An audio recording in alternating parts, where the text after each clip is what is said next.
Hello everyone and welcome to math and science simplified. तो ये हमारे जो बहुत ही टफ क्वेश्चन पे जिस पे मैं इतने दिनों से बात कर रहा हूँ, जिसकी मैं उस पे जाने का आप कह सकते हो कि एंडिंग स्टेप है। ये फोर्थ स्टेप है शायद से। तो ये एंड वाला स्टेप है। इसके बाद वो क्वेश्चन पे हम आराम से जा सकते हैं और आई होप आप में से बहुत से लोग सॉल्व भी उसे उसके बाद अब कर पाएंगे। तो ये हमारा आप देख ही सकते हैं, मैंने यहाँ पे लिख भी दिया आज। तो रोटेशनल मोशन 2016 क्वेश्चन, जो कि आपको पता होगा कि one of the toughest questions माना जाता है जेईई एडवांस्ड का। वन ऑफ द नहीं, वैसे अगर फिज़िक्स के सेक्शन में देखें तो ये तो टफेस्ट माना जाता है। तो पहले तो मैं क्वेश्चन को आपको एक्सप्लेन करने की कोशिश करता हूँ। ये क्वेश्चन को एक्सप्लेन करने में टीचर्स एक एक घंटे लेते हैं, मैं उतना टाइम नहीं लूँगा। मैं बहुत आसान सा और क्रिस्प से एक्सप्लेनेशन यहाँ पे देने की कोशिश करूँगा। आई होप आपको वो चीज़ें समझ में भी आ जाएंगी। तो देखो क्या बोला हुआ है। Two thin circular discs of mass m and 4m having radii a and 2a respectively are rigidly fixed by a massless rigid rod of length l is equal to √24 है। तो ऐसे ये एक हमारा डिस्क है m मास का a radius का, और एक ये हमारा दूसरा डिस्क है m मास का 4m मास का और 2a रेडियस का। ये दोनों जो डिस्क्स हैं इन्हें हमने रोटेट करा दिया है। अगर मैं एक काम करता हूँ, आपको ये क्वेश्चन थोड़ा अच्छे से समझ में आए और इसकी फील आए, उसके लिए एक एनिमेशन आपको दिखाता हूँ। हाँ, तो मुझे यूट्यूब पे ये एक एनिमेशन दिखी, ये सबसे क्लोज़ है, तो इसे समझने की कोशिश करना। ये बहुत ही एक्यूरेट नहीं है वैसे, क्योंकि यहाँ पे आप देख पा रहे होंगे कि ये रॉड जो है इसने स्टार्टिंग से ऐसे बना के रखा है, जबकि असलियत में ये क्वेश्चन में ये रॉड ऐसे स्टार्टिंग से नहीं है। दो डिस्क्स के बीच में ऐसे करके ये रॉड है। एक बार देखना पीछे से।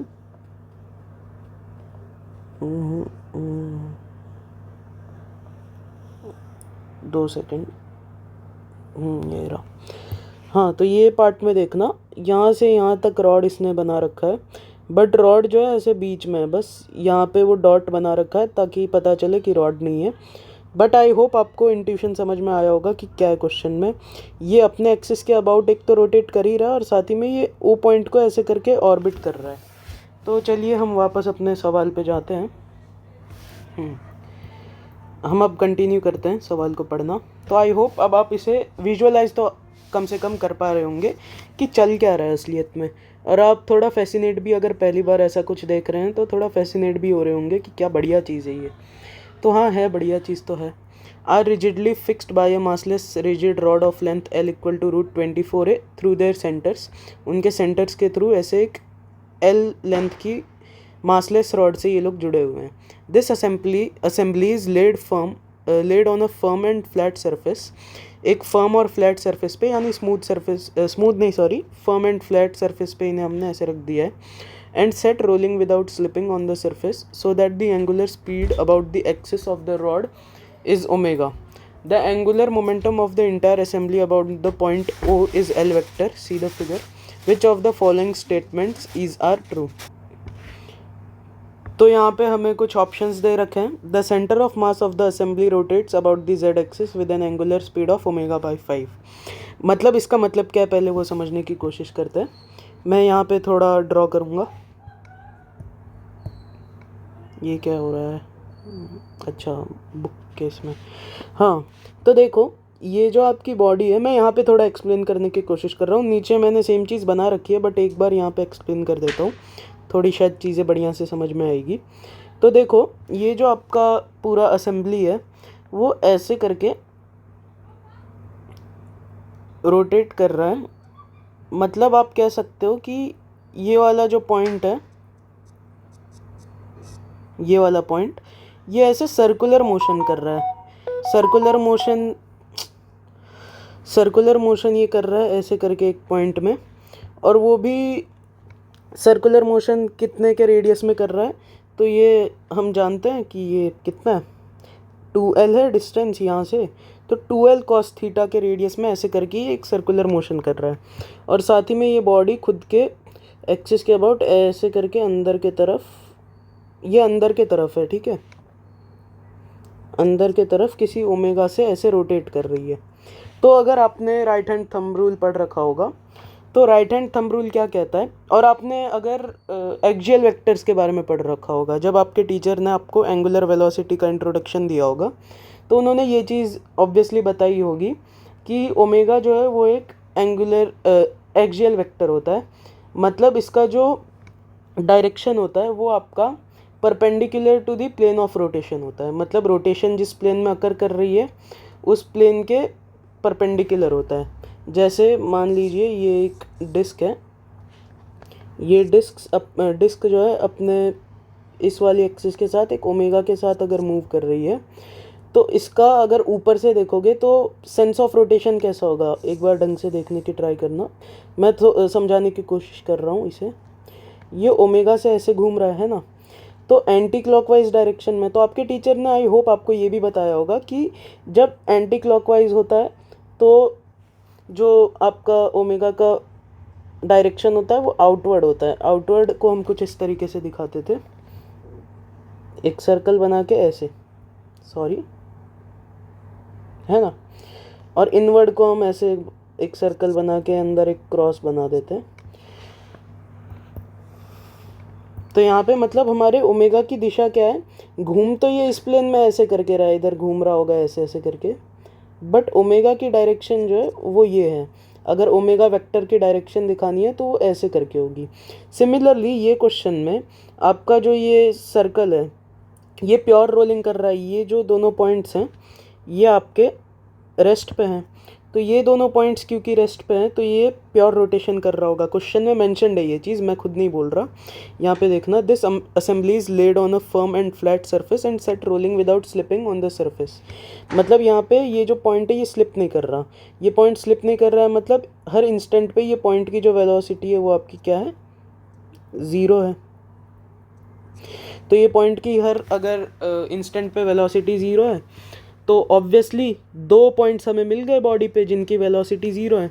तो किसी भी बॉडी पे अगर आपको दो पॉइंट्स मिले जिनकी वेलोसिटी ज़ीरो है तो उनके थ्रू जो लाइन पास कर रही होगी या उनको जो ज्वाइन करने वाली लाइन होगी उसके अबाउट वो बॉडी जो है प्योर रोटेशन करेगी। अगर आपने इंस्टेंटेनियस एक्सिस ऑफ रोटेशन पढ़ रखा है तो ही आप ये चीज़ समझ पाओगे। तो ये लाइन को जब आप ज्वाइन करोगे तो ये लाइन जो है ये आपका इंस्टेंटेनियस एक्सिस ऑफ रोटेशन होगा इस केस में। मतलब इस लाइन के अबाउट आपकी बॉडी जो है वो प्योर रोटेशन कर रही होगी। यही सेम कॉन्सेप्ट हम वो वाले क्वेश्चन में जो मैं बोल रहा हूँ उसमें भी यूज़ करेंगे इंस्टेंटेनियस एक्सिस ऑफ रोटेशन का। तो ये लाइन जो है आपकी इंस्टेंटेनियस एक्सिस ऑफ रोटेशन है। तो अब देखो हमारा मेन यहाँ पे समझने वाली चीज़ क्या है कि ओमेगा की डायरेक्शन क्या होगी। ये जो ओमेगा दे रखा है ये वाला, ये ओमेगा की डायरेक्शन क्या होगी। तो देखो ये ऐसे करके घूम रहा है, तो एक बार समझने की कोशिश करना, समझने की क्या कोशिश करना कि मान लो मैं यहाँ बैठ के इसे देख रहा हूँ, मतलब इस तरफ से साइड से, तो साइड से देख रहा हूँ तो मुझे ये वाला जो सर्कल है ये कुछ ऐसे दिखेगा, ऐसे, ये 4a रेडियस का, 2a रेडियस का, 4m मास का, ऐसे मुझे दिखेगा। और ये मुझे कुछ इस तरीके से ओमेगा से घूमता हुआ दिखेगा। मतलब ये डायरेक्शन क्या है, क्लॉकवाइज डायरेक्शन में ये घूम रहा है।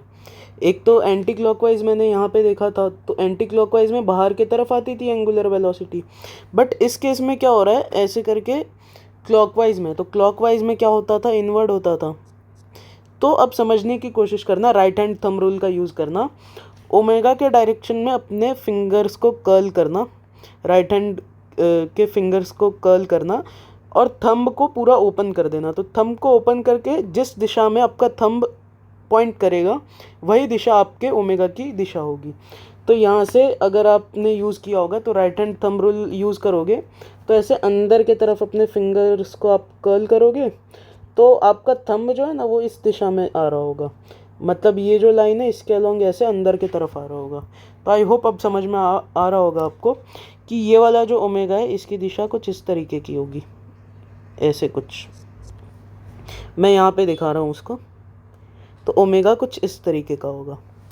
वैसे ही साथ में ये सर्कुलर मोशन कर रहा है, और सर्कुलर मोशन कैसे कर रहा है, ऊपर से अगर हम देखें इस पूरे सिस्टम को ऊपर से अगर हम एनालाइज करें तो कुछ ऐसा दिखेगा, ये कुछ ऐसा, और ये सर्कुलर मोशन ऐसे करते हुए दिखेगा एक सर्कल में, है ना। तो ये सर्कल में ये कुछ इस तरीके से घूम रहा है किसी ओमेगा से, तो इसका ओमेगा ऐसे बाहर की तरफ आएगा। और ऊपर से देखेंगे तो हम ये वाली जो एक्सिस ऊपर की तरफ आ रही होगी वही हमारी जेड एक्सिस है, तो हमें यही वाला ओमेगा ढूंढना है। ओमेगा डैश इसे कह देते हैं या ओमेगा जेड कह देते हैं। तो यही वाला ओमेगा हमें क्वेश्चन में ढूंढने के लिए कहा गया है। तो अब जो है, जो भी मैंने यहाँ पे खिचड़ी पकाई है उसे मैं एक बार मिटा देता हूँ और अपने मेन मुद्दे पे आते हैं। जितना मैं समझा सकता था, अगर मैं अपने हाथ दिखा पाता तो शायद और अच्छा समझा पाता, बट थोड़ा खुद ट्राई करना, राइट हैंड थंब रूल का यूज़ करना। अपने फिंगर्स को आप ओमेगा के सेंस ऑफ रोटेशन के तरफ कर्ल करना। जैसे यहाँ पे ओमेगा ऐसे अंदर के तरफ है, मतलब आपका जो ये पूरा है रोटेट अंदर के तरफ कर रहा है, तो उस तरफ अपने फिंगर्स को कर्ल करना। और थंब आपका आप देखना कि इधर ऐसे आपको आता हुआ दिखेगा, तो ये हमारे ओमेगा की डायरेक्शन हो जाएगी। सिमिलरली ये ऐसे करके एक सर्कल में ऐसे करके घूम रहा है, आपको दिख रहा होगा मेरे पेन का टिप, तो वो ऐसे करके घूम रहा है। तो एक ओमेगा जेड कुछ इस तरीके का होगा, तो ये ओमेगा जेड हो गया और ये ओमेगा हो गया। और साथ ही में मैंने यहाँ पे एक और चीज़ बताई कि ये जो है ये आपका इंस्टेंटेनियस एक्सिस ऑफ रोटेशन है। क्यों है इंस्टेंटेनियस एक्सिस ऑफ रोटेशन? किसी भी बॉडी पे दो पॉइंट्स अगर आपको मिल गए जो रेस्ट पे है, तो वो दोनों पॉइंट्स को जो जोड़ने वाली लाइन होगी वो आपकी हमेशा इंस्टेंटेनियस एक्सिस ऑफ रोटेशन होगी। ये वाला जो पॉइंट है और ये वाला जो पॉइंट है, ये दोनों पॉइंट्स को हम जोड़ेंगे तो जो हमें लाइन मिलेगी ये आपकी इंस्टेंटेनियस एक्सिस ऑफ रोटेशन होगी। आपने अगर थोड़ा भी रिजिड बॉडी डायनामिक्स अच्छे लेवल पे पढ़ा है तो आपने ज़रूर ऐसा कभी तो किया ही होगा कि ये वाला क्वेश्चन आपने देखा होगा। मैं एक बार रिलेट करके समझाने की कोशिश करता हूँ। ये वाला जो पॉइंट है, ये वाला पॉइंट हमारा हमेशा रेस्ट पे होता था अगर प्योर रोलिंग हो रही है तो। ये कुछ VCM से ऐसे मूव करता था और ऐसे मान लो किसी ओमेगा से घूम रहा है, तो हम क्या कहते थे कि VCM equal to omega R. और ये वाला पॉइंट रेस्ट पे होता था, तो हम क्या कहते थे कि ऐसे इसके थ्रू ऐसे करके जो परपेंडिकुलरली इसके प्लेन में घुसने वाली ऐसे एक्सिस होगी वो हमारी इंस्टेंटेनियस एक्सिस ऑफ रोटेशन होगी, वो हमारी इंस्टेंटेनियस एक्सिस ऑफ रोटेशन होगी। तो सिमिलर सा कॉन्सेप्ट हम यहाँ पे भी यूज़ कर रहे हैं कि ये ओमेगा से कुछ इस तरीके से घूम रहा है, तो ये पॉइंट रेस्ट पे है। तो जब हम बाहर से देखेंगे, साइड व्यू देखेंगे, तो ये कुछ ऐसा ही नहीं दिखेगा। तो हमारा जो यहाँ से ऐसे करके ये लाइन पास हो रहा होगा, ये आपका इंस्टेंटेनियस एक्सिस ऑफ रोटेशन है। और ये दोनों जगहों पे हमें देखना पड़ेगा कि इंस्टेंटेनियस एक्सिस ऑफ रोटेशन कैसे बनेगा। तो वो हमें दिख रहा है कि ये लाइन जो है यही आपकी इंस्टेंटेनियस एक्सिस ऑफ रोटेशन होगी, तो हम आराम से यहाँ पे वो चीज़ बोल पा रहे हैं। तो आई होप इससे तो अब समझ में आ गया होगा कि मैं क्या इतने देर से बोले जा रहा हूँ। ठीक है, तो अगर इंस्टेंटेनियस एक्सिस ऑफ रोटेशन ये है तो इसका मतलब क्या हुआ? इंस्टेंटेनियस एक्सिस ऑफ रोटेशन, इस शब्द का मतलब क्या हुआ? इंस्टेंटेनियस एक्सिस ऑफ रोटेशन का सीधा सीधा ये मतलब होता है कि वो जो एक्सिस होती है उसके अबाउट आपकी बॉडी प्योरली रोटेट करती हुई नज़र आती है एट दैट इंस्टेंट। उस इंस्टेंट पे आपकी बॉडी उसके अबाउट प्योर रोटेशन परफॉर्म करती हुई नज़र आती है, और वहाँ से अगर आप इक्वेशंस भी लिखोगे तो वो इक्वेशंस भी प्योर रोटेशन की ही आएगी। तो मतलब सीधी सी बात है कि उसके अबाउट आप कह सकते हो कि वो जो है एक circular motion kind of perform कर रहा होगा। रोटेशन सर्कुलर मोशन नहीं होता है, तो ये कहना थोड़ा गलत होगा, बट ठीक है। ये जो है इसके अबाउट ऐसे पूरा घूम रहा होगा, तो मतलब आपका जो net omega at any instant है वो इंस्टेंटेनियस एक्सिस ऑफ रोटेशन के ही लाइन पे नहीं लाई कर रहा होगा। एक बार समझने की कोशिश करना इस चीज़ को। अभी जो मैंने चीज़ बोली, ये जैसे ये था, तो इसमें ये पॉइंट के अबाउट प्योर रोटेशन होता था। ये पॉइंट के अबाउट जो भी ओमेगा होगा, आपका जो नेट ओमेगा होगा वो यहाँ से ऐसे करके अंदर के तरफ होगा। तो उसी तरीके से हमारा जो नेट ओमेगा इस केस में होगा वो इंस्टेंटेनियस एक्सिस ऑफ रोटेशन के ही अलोंग होगा, और वो कुछ ऐसे होगा। ये चीज़ें मैंने नीचे अच्छे से बना रखी है, तो वहाँ पे अब हम जाएंगे। यहाँ पे मैं एक्सप्लेन कर रहा था चीज़ों को, मैं लिख के ऑलरेडी ला चुका हूँ क्योंकि वो टाइम लेता है, तो इसलिए यहाँ पे मैं एक्सप्लेन कर रहा हूँ और लिख के ऑलरेडी ला चुका हूँ चीज़ें। तो ये IOR है, तो इसके यहाँ से जो ये मतलब इसके अबाउट ये बॉडी प्योर रोटेशन करता हुआ नज़र आ रहा होगा, तो मतलब ऐसे करके कुछ ओमेगा नेट पूरे बॉडी का होगा इसके अबाउट। ये जो इसका सेंटर ऑफ मास यहाँ पे होगा ना, वो इसके अबाउट ऐसे प्योर रोटेशन कर रहा होगा किसी ओमेगा से, और वही ओमेगा पूरे बॉडी का नेट ओमेगा होगा, क्योंकि ये हमारा इंस्टेंटेनियस एक्सिस ऑफ रोटेशन है, इसके अबाउट प्योर रोटेशन दिखेगा इसलिए।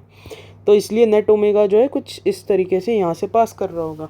तो अब हम चलते हैं, मैंने जो पहले से चीज़ें बना रखी हैं उन पे। मैं होप करता हूँ कि आपको चीज़ें समझ में आई होंगी अच्छे तरीके से। तो अब देखना, तो यहाँ पे ये हमारी बॉडी है, ये डिस्क है, मतलब वही सेम टू सेम बॉडी है, और यहाँ पे मैंने वही सेम टू सेम चीज़ें बना रखी हैं। ये आपका ओमेगा एस है, स्पिन का जो ओमेगा होगा, और ये हमें गिवन है कि ये ओमेगा के बराबर है। मैं येलो पेन वहाँ पे ले लेता हूँ। ये ओमेगा के बराबर दिया हुआ है हमें क्वेश्चन में, और ये हमने ओमेगा नॉट नहीं ओमेगा जेड लिया है। यही हमें ढूंढना है, फ़िलहाल हमारा टास्क यही है। और यहाँ पे मैंने वही चीज़ अच्छे से लिख के भी दिखा दी है, ताकि आप बाद में कभी पीडीएफ देखें तो आपको अच्छे से ये समझ में आए। ये दोनों पॉइंट्स का जो है वेलोसिटी 0 है, तो यहाँ से जो ऐसे करके ये एक्सिस ब्लू लाइन जो मैंने दिखाई है, ये हमारा इंस्टेंटेनियस एक्सिस ऑफ रोटेशन होगा। तो ओमेगा नेट कुछ ऐसे होगा। तो नेट ओमेगा ऐसे होने का मतलब क्या है? नेट ओमेगा अगर हॉरिजॉन्टल है, नेट ओमेगा अगर यहाँ से पास कर रहा है, तो ऑब्वियस सी बात है कोई भी वेक्टर अगर ऐसे है, कोई भी ए वेक्टर मान लो ऐसे है, तो ए वेक्टर का कोई कंपोनेंट उसके परपेंडिकुलर हो सकता है क्या? तो ऑब्वियस सी बात है, अगर वेक्टर की थोड़ी सी भी नॉलेज होगी तो आप ये कह रहे होंगे कि नहीं, ए वेक्टर का कोई भी कंपोनेंट उसके परपेंडिकुलर में नहीं रह सकता है, मतलब नेट कंपोनेंट 0 होगा, अगर होगा भी तो वो कैंसिल हो जा रहे होंगे, तब भी ये पूरा हॉरिजॉन्टल में आ रहा है। तो वही फैक्ट का यूज़ करके हम यहाँ पे अपना ये सवाल सॉल्व करेंगे। पहला पार्ट जो कि बहुत आसान है, अगर आप इतना जो अभी तक मैंने एक्सप्लेन किया है वो समझ पाए होंगे तो वो भी आराम से समझ जाएंगे। तो इसी चीज़ को, यही अरेंजमेंट को मैंने यहाँ पे वापस ड्रॉ किया है। तो यहाँ पे ये हमारा ओमेगा नेट है, ये हमारा ओमेगा एस है, ये हमारा ओमेगा जेड है। तो ओमेगा एस का ये वाला component omega S sine theta होगा, और ओमेगा एस का ये वाला component omega S cos theta होगा यहाँ पे। और मैंने क्या बोला, कोई भी वेक्टर अगर कुछ ऐसे है, कोई ए वेक्टर, तो उसका उसके परपेंडिकुलर में कोई कंपोनेंट नहीं होगा, अगर होगा भी तो वो एक दूसरे को कैंसिल कर रहे होंगे। तो इसी फैक्ट का यूज़ करते हुए हम यहाँ पे ये क्वेश्चन सॉल्व कर लेंगे आराम से। ओमेगा नेट जो है वो आपका हॉरिजॉन्टल है, यानी वर्टिकल में कोई नेट ओमेगा नहीं होगा। तो यानी ये ओमेगा जेड जो है, ये तो आपका वर्टिकल में ही है ना, जेड एक्सिस के अलॉन्ग ही है। तो ये ओमेगा एस का जो जेड एक्सिस के अलॉन्ग कंपोनेंट होगा वो ओमेगा जेड को कैंसिल कर रहा होगा, यानी वो उसके बराबर होगा। तो यहाँ पे वहीं से हमारा प्रॉब्लम यहाँ पे ये सॉल्व हो जाता है कि ओमेगा जेड की value directly omega S sine theta के बराबर यहाँ पे आ जाती है। और साइन थीटा हम यहाँ पे बड़े आराम से निकाल सकते हैं, मैंने यहाँ पे ड्रॉ कर रखा है। ये आपका एक राइट एंगल ट्रायंगल आपको बनता हुआ दिख रहा होगा, ये वाला, जिसमें ये 90 डिग्री है। ये डिस्टेंस √24 ए है, ये डिस्टेंस ए है, तो ऑब्वियसली पाइथागोरस थ्योरम से ये डिस्टेंस 5a आ जाएगी। ये एंगल थीटा अगर हम मान ले, तो ये एंगल अगर हम थीटा माने, तो यहाँ पे साइन थीटा आप बड़े आराम से लिख सकते हो। मैंने ये ट्रायंगल वापस यहाँ पे बनाया है, एक बार देखना। तो ये एंगल थीटा है, ये √24a है, ये a है, ये 5a है। तो साइन थीटा की वैल्यू क्या हो जाएगी, a/5a, दैट इज़ 1/5। तो अब यहाँ पे वापस आना, तो ये ओमेगा जेड जो है ये आपका ओमेगा एस साइन थीटा के बराबर है। तो साइन थीटा के जगह पे शांति से अब 1/5 पुट कर दो, और आपका पहला ऑप्शन आपको सही आता हुआ दिख रहा होगा। तो यस, पहला ऑप्शन बिल्कुल सही है, उसमें कोई भी गड़बड़ी भी नहीं है। आपको पता होगा ये क्वेश्चन में आईआईटी ने जो है 2 आंसर्स दिए थे, एक तो ए दिया था और एक A, C दिया था। तो अगर कोई बच्चा इतना भी सोच के, वैसे ये भी टफ ही था, बट इतना भी सोच के कोई अगर ए ऑप्शन भी करके आ गया होगा तो उसके पूरे 4 नंबर आए होंगे इसमें। पहली बात तो उस टाइम पे किसी ने ये अटेम्प्ट किया होगा तो वो बुद्धू होगा, क्योंकि ये क्वेश्चन बहुत टफ था उस टाइम के हिसाब से। ऐसे क्वेश्चंस कभी देखे नहीं थे बच्चों ने ज़्यादा। वैसे इरोडो का एक क्वेश्चन है कोनिकल मोशन का, वो किसी ने कर रखा होगा तो वो ये कर सकता था। तो वैसे एंड में है ना, मैं अगर इंस्टेंटेनियस एक्सिस ऑफ रोटेशन किसी को अच्छे से ना समझ में आ रहा हो तो यही वाले पार्ट का एक और एक्सप्लेनेशन दूंगा, तो बने रहना अगर किसी को समझने में दिक्कत हो रही हो तो। और यहाँ पे ये ओमेगा नेट भी मैंने लिख दिया है, वो ओमेगा एस कॉस थीटा के बराबर होगा। उसकी ज़रूरत नहीं थी बट फिर भी मैंने यहाँ पे लिख दिया है। तो अब जो है हम अपने क्वेश्चन के सेकंड पार्ट पे आ रहे हैं। तो हमारा ए ऑप्शन करेक्ट है। अब सी ऑप्शन जो है ये वैसे मेरे हिसाब से ये गलत है। तो हमारा क्वेश्चन तो यहीं पे वैसे एंड हो चुका है, बट फिर भी यहाँ पे मैं सी ऑप्शन भी आपको ला के दिखाऊँगा और आपको भी वो चीज़ है ना थोड़ी देर के लिए सही लगेगी। वो चीज़ में आपको कोई गलती लगेगी नहीं, आपको लगेगा कि हाँ सही तो है, क्या गलती है इसमें। तो देखना एक बार, ये मैंने यहाँ पे वापस इसका डायग्राम लिया है। इसका सेंटर ऑफ मास यहाँ पर कहीं पे होगा। सेंटर ऑफ मास के कोऑर्डिनेट्स भी यहाँ पे मैंने निकाल रखे हैं, जबकि इसकी कोई ज़रूरत नहीं है, ऐसे ही बस एनालाइज करने के लिए। तो अब देखो सेंटर ऑफ मास के अबाउट ये आईआईटी वालों ने कैसे सोचा कि सेंटर ऑफ मास पे अगर हम बैठ जाएंगे तो हमें क्या लगेगा कि ये बॉडी बस एक ओमेगा से इस एक्सिस के अबाउट घूम रही है। तो इसके अबाउट हम डायरेक्टली प्योर रोटेशन का कॉन्सेप्ट यूज़ करके आई ओमेगा लगा देंगे। तो उन्होंने वही किया और उस हिसाब से इन्होंने सी आंसर भी दिया था उसमें, जो कि गलत था ऑब्वियसली, 17ma² इंटू ओमेगा। अब ये गलत क्यों था? तो ये गलत इसलिए था क्योंकि मैंने आपको अभी अभी जस्ट एक्सप्लेन किया कि ये जो बॉडी है इसका, यहाँ पे ही कर लेते हैं, इसका इंस्टेंटेनियस एक्सिस ऑफ रोटेशन ये है। ये बॉडी का इंस्टेंटेनियस एक्सिस ऑफ रोटेशन ये है, ना कि ये लाइन। और ये जो आई ओमेगा वाली इक्वेशन है, ये एंगुलर मोमेंटम की equation L equal to I omega, ये बस प्योर रोटेशन के लिए वैलिड होती है। बट इस एक्सिस के अबाउट प्योर रोटेशन हो ही नहीं रहा है।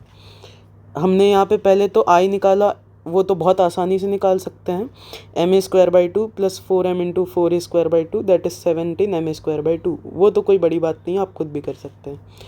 और उसके बाद इन्होंने ये एक्सिस के अबाउट प्योर रोटेशन कंसिडर कर लिया है, जबकि इस एक्सिस के अबाउट बॉडी प्योरली रोटेट नहीं कर रही है, बिल्कुल नहीं कर रही है। इसके अबाउट ये बॉडी जो है प्योर रोटेशन परफॉर्म कर रही है। तो ऑब्वियसली ये जो आंसर है ये बिल्कुल रॉन्ग है। इस पे बैठ के अगर आप ऑब्जर्व करोगे तो आपको ये पॉइंट्स आगे बढ़ते हुए दिखेंगे, आपको नहीं लगेगा कि ये प्योर रोटेशन है। सेंटर ऑफ मास पे भी ऑब्जर्वर बैठा होगा ना, तो उसको ये पॉइंट्स जो है ऐसे आगे की तरफ मूव करते हुए दिखेंगे, सिर्फ रोटेट करते हुए नहीं दिखेंगे, साथ ही में मूव करते हुए भी दिखेंगे। इसलिए उसके अबाउट बस प्योर रोटेशन नहीं हो रहा है। तो हमारा ये ऑप्शन भी गलत है। तो आई होप आपको ये क्वेश्चन समझ में आया होगा। तो आज के लिए इतना ही। अब जो है मैं वो वाला, वैसे ही रॉन्ग है बट ठीक है, अभी के लिए हम इस पर टिक मार देते हैं। तो आई होप आपको ये क्वेश्चन का एक्सप्लेनेशन समझ में आ गया होगा। और मैं जो दूसरा मेथड बोल रहा था उसमें मैं कुछ नहीं करूँगा, उसमें मैं बस इतना सा काम करूँगा। उसमें मैं ये यूज़ करूँगा कि ये वाला जो पॉइंट है ये आपका ऐसे अंदर के तरफ ओमेगा जेड के वजह से मूव कर रहा होगा, और वो किससे मूव कर रहा होगा, एम, और ये पॉइंट का जो भी वेलोसिटी होगा वी, या सीधा लिख दो, उतना करने की ज़रूरत नहीं है। ये पॉइंट जो है ऐसे अंदर के तरफ मूव कर रहा है, तो एम वी इंटू एल, या आप कह सकते हो ml² इंटू ओमेगा। तो ये वाला जो पॉइंट है ऐसे अंदर के तरफ मूव कर रहा है। तो जैसे हम ये वाले केस में ये VCM होता था और ऐसे करके ओमेगा R होता था, कुछ इसी तरीके से यहाँ पे अंदर के तरफ एक ओमेगा Z के अबाउट एक वेलोसिटी होगी, और साथ ही में ये ऐसे जो घूम रहा है उसके वजह से ऐसे बाहर की तरफ एक वेलोसिटी होगी। वो दोनों को इक्वेट करके भी आप अपना आंसर यहाँ पे बहुत आसानी से ला सकते हो। तो एक बार ये भी ट्राई करना, ये वाला अप्रोच भी ट्राई करना। मैं यहाँ पे डिस्कस नहीं कर रहा हूँ क्योंकि वीडियो बहुत बड़ी हो जाएगी। तो आई होप अब आपको चीज़ें ये क्वेश्चन की समझ में आ गई होंगी। वैसे मैं कम टाइम लेने वाला था, लेकिन मैंने थोड़ा टाइम लेके अच्छे से एक्सप्लेन करने की कोशिश की है इस क्वेश्चन को। अब इन्हीं सब चीज़ों के बेसिस पे हम अपने अगले क्वेश्चन पे मूव कर सकते हैं, जो मैं रिकॉर्ड करके बैठा हुआ हूँ, उसे अब मैं अपलोड कर सकता हूँ। Thank you.